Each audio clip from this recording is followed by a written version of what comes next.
En el Instituto de Arte de Chicago hay una sala con caramelos. Hay un montón de caramelos que se apoyan en la pared. Una montaña de caramelos que se desparrama en el suelo. La pila pesa exactamente 79 kilos. Cuando el museo abre sus puertas, el público que entra en la sala se acerca a la montaña de caramelos.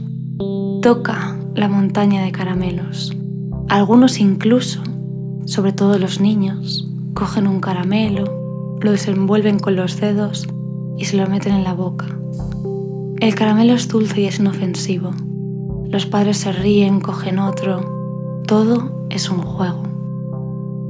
La pila va mermando a lo largo del día según el público va llevándose los caramelos, por lo que deja de pesar 79 kilos.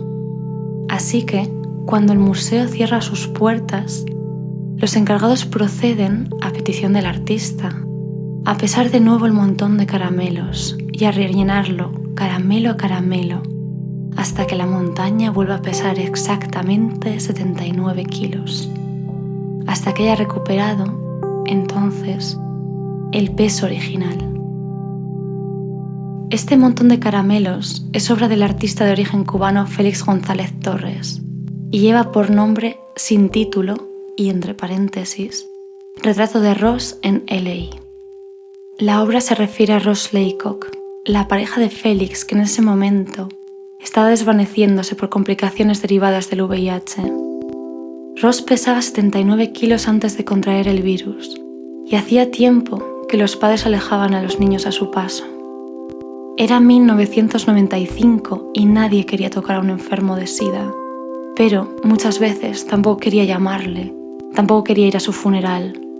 Morir de SIDA era una vergüenza y algunos cementerios se negaban incluso a aceptar los restos de tus seres queridos si sabían que esa era la causa de la muerte.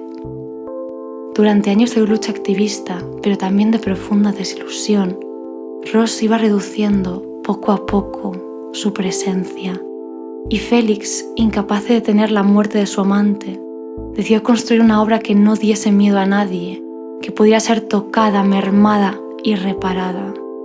La obra está condenada a moldearse, a desintegrarse una y otra vez por el paso de la gente, pero a la vez siempre habrá más materia prima, siempre es capaz de volver a su ser, aunque no sea nunca con el material original. Félix explicaba en las entrevistas que esta asunción del fracaso era importante, saber que tus intentos por conservar el original no van a funcionar y que eso te sirva para liberarte de la presión de control sobre la propia pieza artística. En el fracaso no hay luchas de poder. Sin embargo, la obra quería y siempre quiso dar cuenta de que dejar ir el control no implica librarse del dolor humano que nos produce la pérdida. Antes de morir Félix, también de SIDA en 1996, declaró: «Cuando me preguntan por quién es mi público, honestamente digo que es Ross. No me tiembla el pulso. El público de mi obra era Ross, y el resto de las personas solo vienen a hacer el trabajo».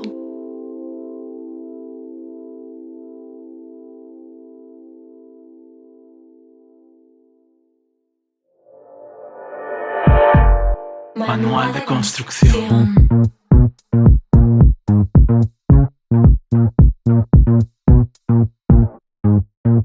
De construcción.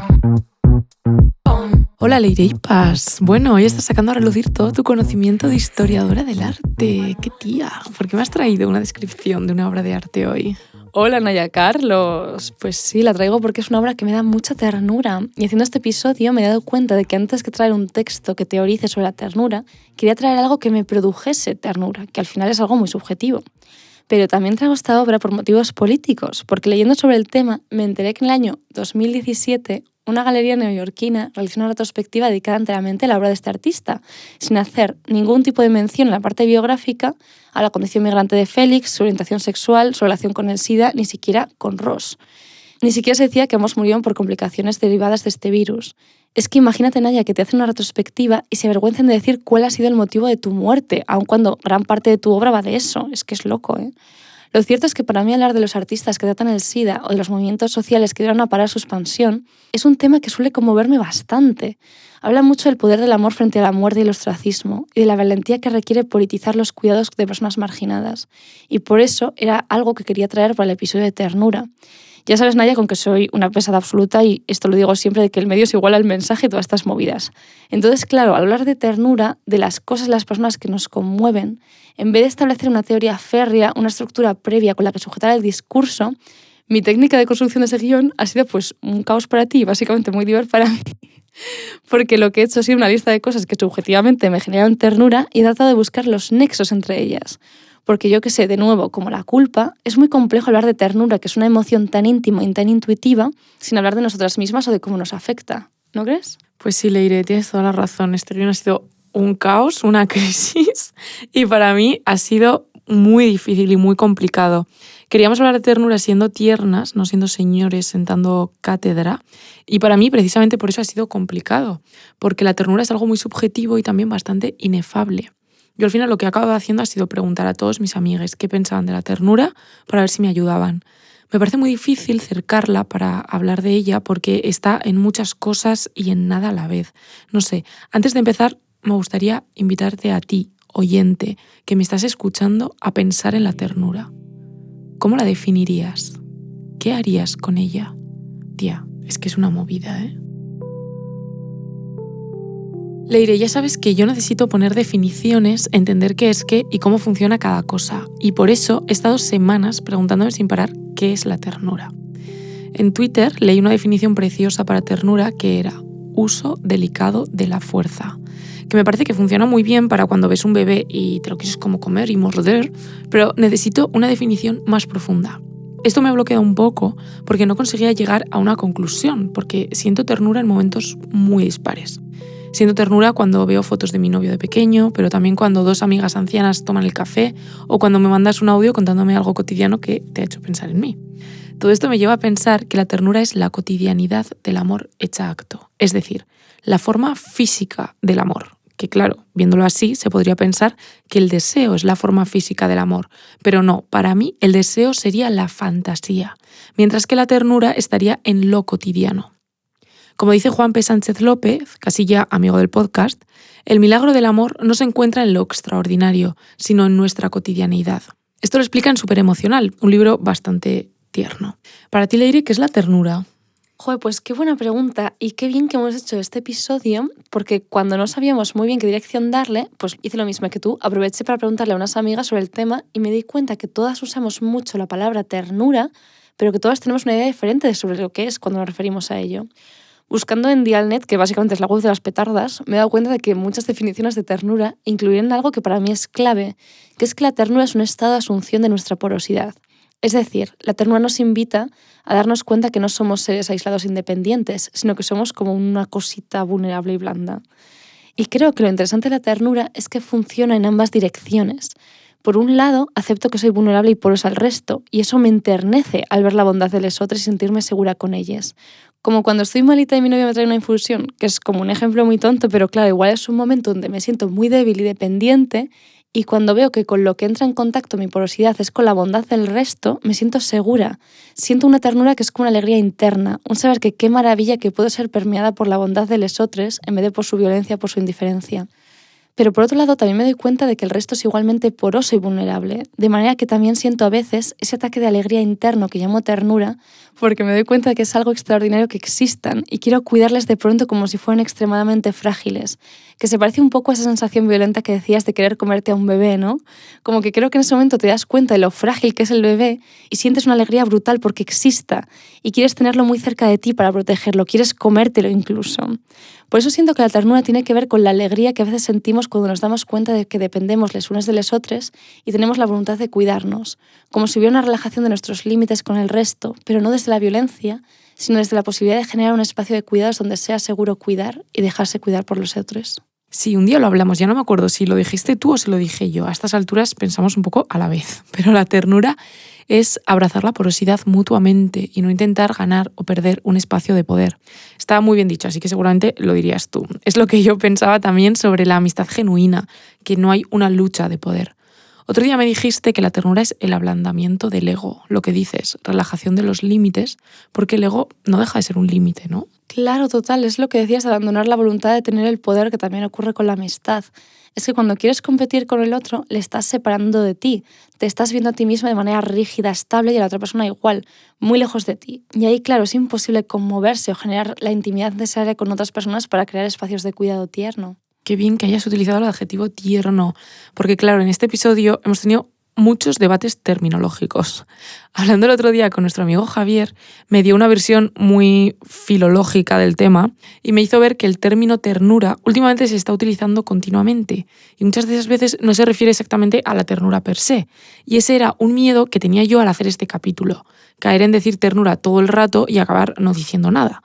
Por eso, antes de seguir con el episodio, me gustaría que diferenciásemos entre ternura y tierno.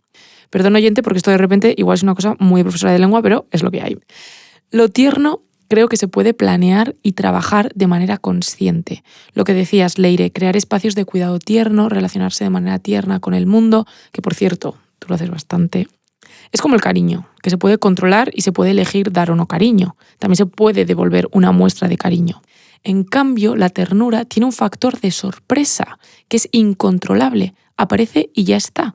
Por ejemplo, vas por la calle y ves 2 gatos dándose arrumacos o 2 ancianos paseando de la mano y te sobreviene la ternura de manera inconsciente. Lo que decías tú de una alegría interna de repente. Por eso, la formación sintáctica de voy a darte ternura es muy rara porque es algo que nos aparece de sorpresa y no se puede elegir dar. Así que vale, la ternura funciona sola, pero ¿qué es necesario para que aparezca? El otro día leyendo un cuaderno que tengo un poco a modo diario, vi una entrada en la que estaba muy rayada con mostrarme o no vulnerable.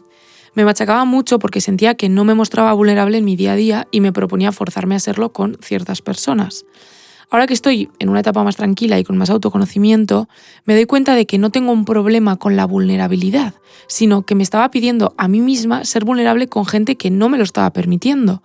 ¿Y por qué quería ser yo vulnerable con esa gente? Pues porque quería recibir su ternura. Creo que la respuesta natural ante la vulnerabilidad es la ternura, pero no es posible dar ternura a alguien que no se está mostrando frágil. Por eso creo que la vulnerabilidad es un elemento sustancial a la ternura y elemental, un ingrediente clave de la ternura. Después de haber reflexionado esto, iba en la Villa Besa y se sentaron detrás 2 niños a tener una conversación entre ellos. Y yo, claro, muerta poniendo la oreja. Y uno le dijo al otro que no quería que se muriese y me dieron mucha ternura. Y yo me pregunté, ¿por qué siempre me dan ternura a los niños hablando entre ellos, hablen de lo que hablen? Y me di cuenta de que, claro, los niños, así como las personas ancianas, me dan ternura porque son pura vulnerabilidad. No hay personaje en ellos, son vulnerables y genuinos. Entonces, la ternura me sale disparada. Me puse a investigar en diccionarios históricos la palabra ternura y en la entrada se decía que ternura se refería también a la infancia. Y claro, pensé en que se dice mucho uniones de palabras como la tierna infancia, ¿no? Y creo que es precisamente por eso. Sí, es que lo que dices de que nos conmueve mucho de la niñez es que no tienen un personaje que sujetar, de manera que todas sus interacciones son espontáneas, genuinas, no están sujetas a una identidad prefijada que separa a una persona de la otra. Se evidencia más que son porosos y vulnerables. Pero claro, ese concepto de que algo tierno es infantil también se ha visto como algo negativo, como si fuera un estado inmaduro, previo a las actitudes férreas, coherentes que nos exigen cuando somos mayores y hemos perdido quizás la esperanza de que el resto vaya a cuidar de nuestra vulnerabilidad. Es que, claro, haciendo este episodio me he dado cuenta de que yo pienso mucho en lo tierno y tú más en la ternura. Lo tierno me lleva siempre a este tipo de espacios de porosidad, que me parecen bastante interesantes porque no responden a una lógica de poder. Ojo, no vengo aquí a defender el ocupar siempre una posición tierna con el otro, porque el problema es que si tú eres la única persona tierna de tu entorno, las otras personas pueden genuinamente aprovechar esa porosidad como un espacio susceptible de ser ocupado y conquistado por alguien más firme. Por eso hay espacios donde me es imposible comportar de manera tierna y asumirlo nos ahorra muchísimo sufrimiento. Es como lo que decías de tu diario, hay personas con las que es muy difícil relacionarte de manera vulnerable y no pasa nada. Para poder, por ejemplo, discutir de una manera tierna y productiva, las 2 personas tienen que estar dispuestas a cambiar de opinión. Si una no lo está, doblega a la otra y por ello la mayoría de nosotros lo que hacemos ante el miedo de que nos dobleguen es acercarnos a una discusión con la única intención de que sea el otro el que cambie de opinión. Pero claro, esta forma de relacionarnos, en las que vemos siempre las relaciones en términos de ganancias y pérdidas de poder, no es necesariamente algo natural de la humanidad, sino que también creo que es una dinámica que hemos repetido y hemos sobrerepresentado muchísimo hasta el punto de tenerla integrada como la manera normal de relacionarnos entre las personas. Esto aparece en la mayoría de las películas con las que nos hemos criado, donde hay un protagonista que vence con su firmeza a un antagonista, pero este tipo de estructuras también penetran en la vida cotidiana. A mí una de las cosas que más palo me dan en la vida, Naya, es este tipo de relatos de superación que tienen algunas personas exitosas, que consisten en el tipo de es que nadie creía en mí, pero yo no dudé nunca, me impuse los obstáculos, vencí a la competencia, que pueden ser historias muy inspiradoras, pero lo cierto es que la épica como género, con su lenguaje tan bélico, no entiende o lo incomode pensar que comportarnos de manera tierna nos transforma más profundo que alcanzar el poder. Antes he dicho que la respuesta lógica a la vulnerabilidad es la ternura. Pero claro, para que eso se dé también tiene que haber otro elemento, que es el de la empatía. Alguien sin empatía no verá como respuesta lógica a la vulnerabilidad la ternura. Por eso la ternura está íntimamente unida a la empatía. Así que hay algo importante a tener en cuenta de todo esto, y es que podemos elegir con quién mostrarnos vulnerables para asegurarnos que nos recogen desde la empatía, porque eso llevará a la ternura. Veo muy claramente esta especie de operación matemática, sin ser yo nada de eso, de empatía más vulnerabilidad igual a ternura. Y creo que ese es el motivo por el cual cuando uno de los elementos de la ecuación falla, nos sentimos mal. Me explico, Leire. No sé si te ha pasado de estar en una situación en la que has visto a alguien vulnerable y no has hecho nada por esa persona o animal. Se queda una sensación pegajosa e incómoda. Creo que es porque no se ha seguido esta ecuación lógica. Has visto la vulnerabilidad, has tenido empatía, pero no has dado ternura a esa persona. Entonces es incómodo, antinatural. No sé si estás de acuerdo o te parece un poco pedrada. No, estoy de acuerdísimo y además, sorprendentemente, me pasa también de manera vicaria de decir, o sea, me explico. Llevo un tiempo tratando de relacionarme de la manera más vulnerable posible con mi entorno. Creo que tengo la suerte de tener un entorno en el que confío, de manera que quiero experimentar con él cómo se transforma mi vida si la vulnerabilidad se convierte en una práctica diaria. Es eso que te decía de que sorprendentemente estoy bastante tranquila de subir el podcast a redes, aunque esté dando información personal de mi intimidad aquí y sepa que puedan atacarme por cosas a las que tengo apego emocional, porque de algún modo siento que tengo un entorno rico y bello que me cuida y me recoge. Y esto puede parecer cursi, pero en etapas de mi vida donde no tenía tantos amigos o tenía una relación menos tierna con ellas, me importaba mucho más lo que dijeran terceros de mí. Y quiero aprovechar este episodio también para decirle a mi entorno que le agradezco mucho que me está ayudando a normalizar y practicar lo tierno. Ahora bien, vivir un estado de apertura también puede ser problemático, porque estoy enseguida dispuesta a ser vulnerable, a tener esa empatía, y como que he dejado herramientas como el cinismo y el individualismo menos a mano. Y es que, joder, Naya, estoy pensando ahora mismo que ayer estaba haciendo scroll y vi un vídeo de una crueldad humana brutal de unos soldados que estaban como empujando con el pie, como con desgana, el cuerpo de una persona herida desde lo alto de un edificio. Y es que ese vídeo me destrozó muchísimo, muchísimo. Sobre todo porque estaba viendo antes la historia de un amigo al que quiero mucho y él estaba muy contento y eso me enterneció. Y acto seguido veo esto que representa todo lo contrario. Yo ya estaba vulnerable y en predisposición a la empatía, pero claro, no pude cuidar de esa persona herida que estaba en el edificio, que me había despertado empatía. No pude ofrecerle la ternura que tengo disponible para ella. Y a la vez, no quiero que deje de afectarme ese tipo de cosas, porque siento que si renuncio a la voluntad de completar la ecuación, si insisto en poner frialdad una vez sentido empatía, también estoy renunciando a aquello que me hace una persona humana vulnerable, capaz de conmoverse y capaz de cuidar aquello que le conmueve. Es que qué difícil vivir en este mundo a veces, ¿eh? Has relacionado lo tierno con tu entorno cercano y tiene sentido porque otra de las consecuencias lógicas que veo dentro de esta ecuación es que cuando se llega a la ternura mediante la empatía y la vulnerabilidad se genera una situación de intimidad. Veo, por tanto, la intimidad como una consecuencia de la empatía. Preguntando a mi compañera de piso, que es psicóloga, sobre la ternura, me dijo que algo que suele decirse desde el psicoanálisis y la psiquiatría es que la gente que no han sido tratados de manera tierna de niños tienen más dificultades de adultos para generar situaciones de intimidad. Así que lo tierno es la base para que en un futuro haya salud mental y el individuo sepa relacionarse desde la intimidad y generar una identidad también desde ahí. Se daría, por tanto, también la figura de la internura, que es el momento en el que tu figura de cuidado te cuida, pero también te desprecia. Y, por tanto, hay una decepción de lo tierno. Uf, qué duro todo esto, ¿no? Porque hay que reaprender en todo este adulto que la vulnerabilidad es un espacio seguro para poder desarrollar una intimidad genuina. Sobre este tema vengo a recomendar mucho la cuenta de memes de Margot Feldman, Softcore Trauma. Es que yo he aprendido muchísimo con estos memes, de verdad. En plan, que trata de arrojar luz sobre las dificultades de hablar con fluidez la lengua de la ternura y la posibilidad de encontrar maneras que se sientan auténticas y genuinas para cada uno y para buscar la intimidad. Es que no te esperas de pronto esta referencia de meme. Pero es que, claro, Naya, por otro lado, cero sorpresas porque tú ya sabes que a mí me flipa la intimidad y esto es lo que consumo. Aquí ahora hacemos todo. Tweets, memes, libros, artículos académicos, películas, todo. Y estoy pensando que tu gusto por la intimidad también me da como mucha ternura, Leire, cuando hablamos de la intimidad tú y yo, ¿eh? Ahora llega nuestro momento. Ya, qué complejo también, pues son muchas cosas que decir y un episodio muy corto. Pero bueno, tía, yo creo que también el hecho de que nos interese la intimidad es una de las razones por las cuales hablamos y pensamos mucho sobre la sexualidad.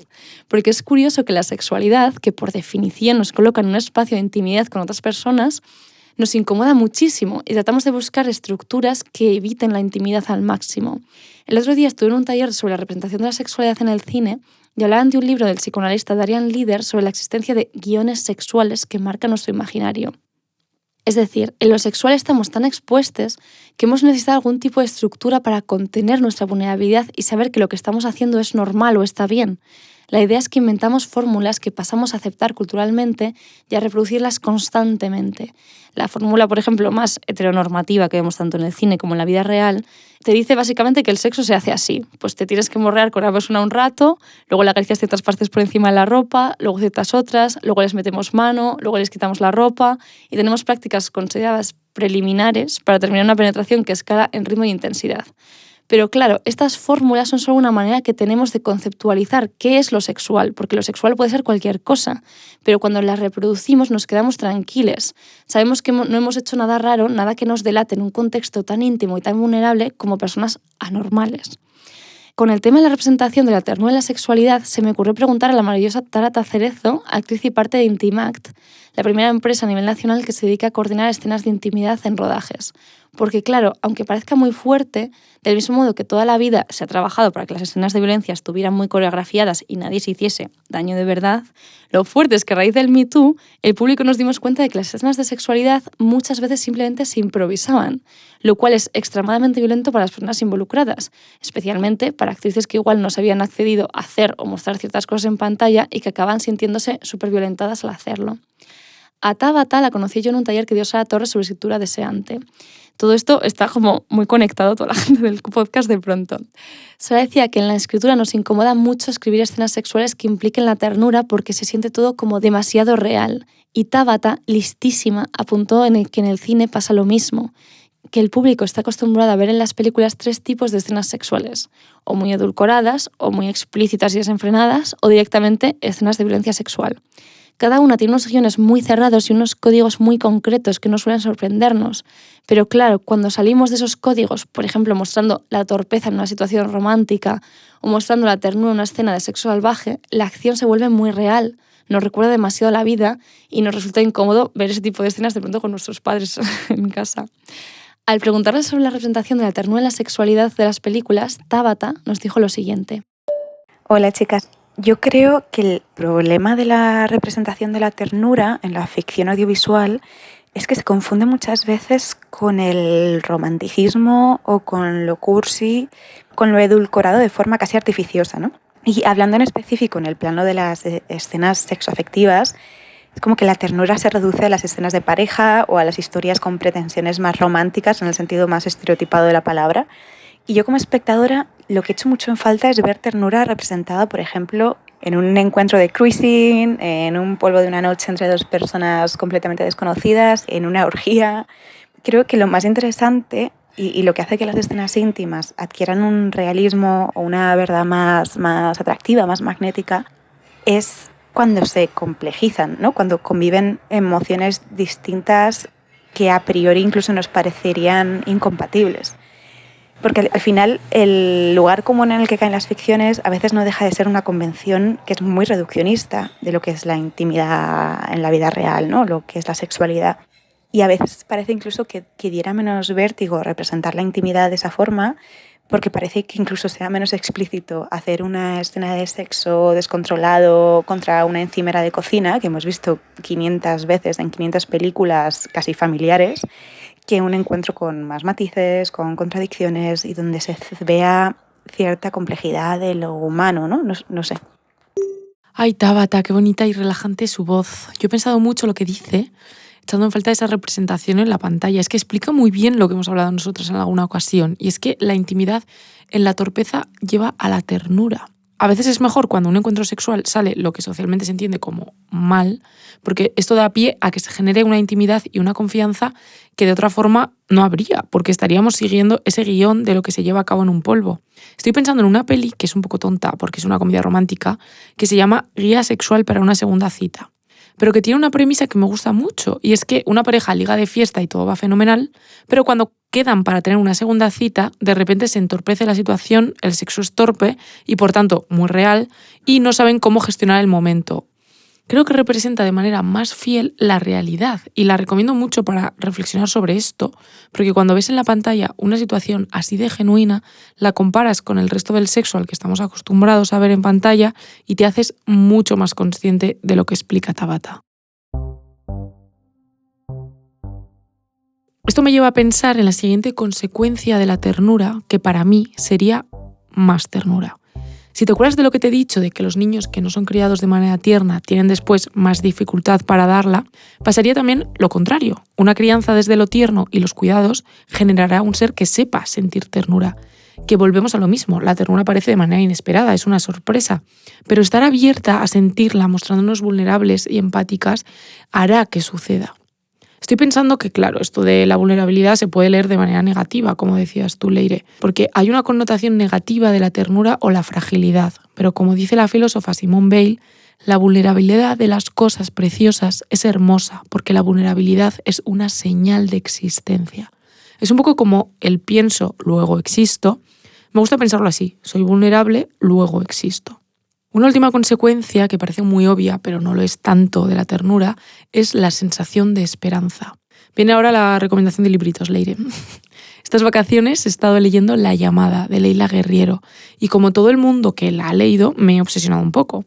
El libro cuenta la historia de Silvia Lavairu, una mujer que fue secuestrada durante la dictadura militar argentina en la ESMA, que son las siglas de Escuela de Mecánica de la Armada, donde funcionaba un centro de detención clandestino en el cual se torturó y asesinó a miles de personas. Ahí tuvo una hija que una semana más tarde fue entregada a los abuelos paternos, y en la ESMA Lavairu fue torturada, obligada a realizar trabajo esclava, violada reiteradamente por un oficial y forzada. ¿Por qué traigo este libro? Bueno, porque hay escenas que reflejan muy bien lo que explico de que la ternura da esperanza. En esta situación de encierro y horror, Silvia tiene una compañera, también secuestrada, que es algo mayor que ella, llamada Cookie Carazo. Y en el libro cuenta cómo la ternura que sentía por Silvia le dio esperanza. Dice: uno tenía que estar en guardia con todo el mundo, pero ante la situación de fragilidad de una niña de 20 años que iba a parir, la sensación de estar a la defensiva desaparecía. Y lo único que uno sentía era la necesidad de apapacharla. Tenía a alguien a quien cuidar, y eso ella me lo agradecerá a mí, pero yo se lo agradezco a ella infinitamente.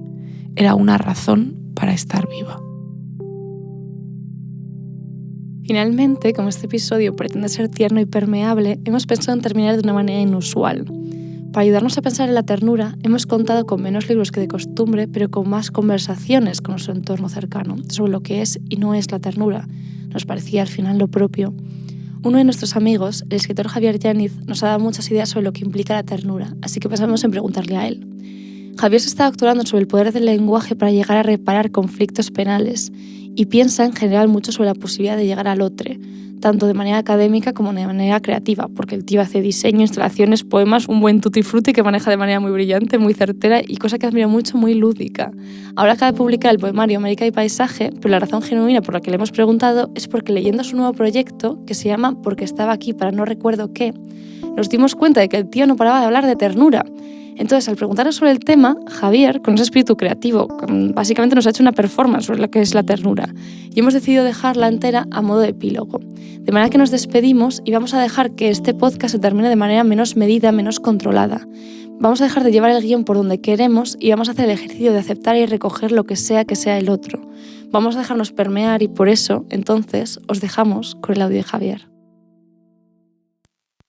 Hola chicas, Cuando me lanzasteis la pregunta sobre qué es la ternura o qué supone escribir la ternura, solo se me ocurrió una manera de contestar a esto, y es hablar con amigos, lanzarles esta misma pregunta y ver qué ocurría. Así que lo que os comparto ahora no deja de ser una serie de fragmentos sobre el discurso de lo tierno que paso a reproducir ahora.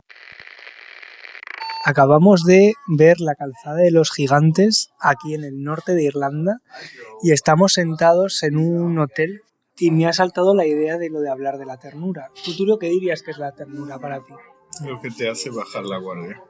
A mí también la ternura me parece que es una especie de disposición hacia los demás. O sea, pues igual ese soy yo, ¿eh? Es decir, presentarte tierno a alguien. Pero vamos en la línea que has dicho tú, es presentarte vulnerable y a ver qué pasa. Estoy con Anne. En Pamplona es verano. Estamos tomando vino en la plaza del Yamaguchi. Pues es que es eso. Yo cuando he intentado afrontar el tema de la ternura en este nuevo texto, es justamente muy vinculado con esta idea de lo de resonancia de Rosa, concepto de resonancia. No sé si te acuerdas cuando Rosa hablaba en este librillo del copo de nieve, que es aquello que dices, ojalá poder decidir cuándo hacer nevar. La nieve es algo indisponible, además incluso cuando vemos un copo de nieve entre las manos, es algo que se deshace, que desaparece. O sea, me gustaba pensar la ternura como algo así. O sea, ¿cómo pueden, no sé, la literatura, el cine en general, representar lo tierno cuando, como hemos dicho, es algo tan límite, ¿no? No lo sé, como una especie de escritura que se cae, ¿no? Es como... Eso es. ¿Sabes la cita de San Agustín? Cuando le preguntan por el tiempo, dice, yo sé lo que es el tiempo hasta que me preguntan qué es el tiempo. Creo que con la ternura me pasa algo parecido. Estamos aquí en Deleitosa, comiendo helado de nata al corte. Hace como 100 grados y Miquel me está enseñando sus fotos de bebé.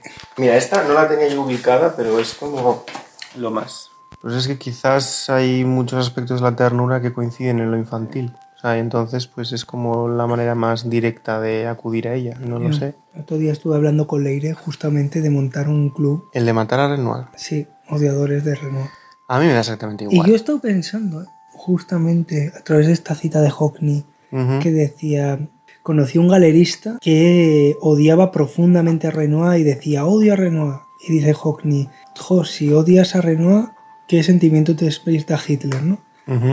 Y dije, mira, pues me hizo replantear mi relación con Renoir. Hombre, no te jodes, o sea, quiero decir, yo creo que eso lo podrías aplicar a todo. Pero yo también odiaba a Renoir y volví a ver cuadros de Renoir y dije, me dan ternura.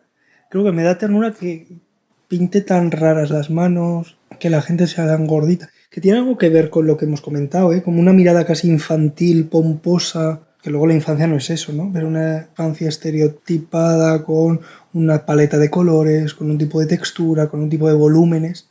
Lo blandito suave. O sea, yo no creo que la ternura vaya ligada con nada genuino. Creo que al revés, es como una disposición muy concreta de elementos que en un momento muy concreto no te dice nada y en otro momento lo recibes. O sea, la ternura en abstracto, no. La ternura es una situación, es algo situado, que a alguien se le ha despertado.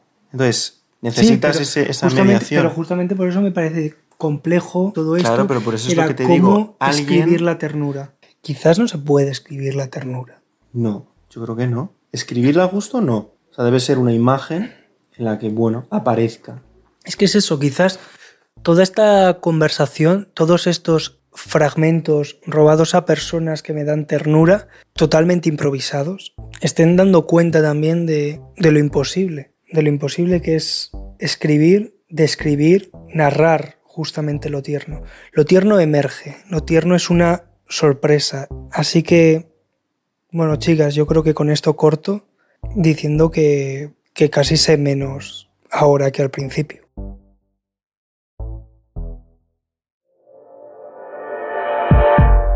Manual de construcción. Has escuchado Manual de construcción. De construcción. Un podcast de Leire Ipas y Naya Carlos. Construcción. Con el diseño sonoro de Sergio Irañeta en Truts. Producido por el Instituto Navarro de la Juventud de Construcción. Con la ayuda del Centro Huarte. Manual de construcción.